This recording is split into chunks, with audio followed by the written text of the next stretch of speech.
Yeah, it's actually flowing to the yard.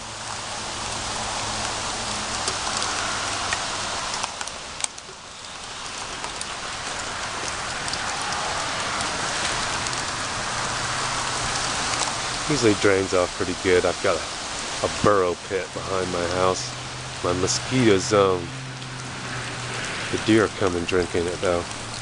They're usually coming through my backyard back here. Yeah, it's flowing over there. I don't know if y'all can see that or not.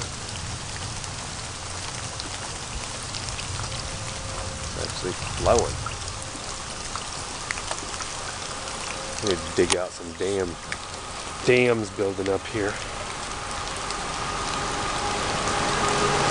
Yeah, really, we had a good probably couple inches in about 15-20 minutes.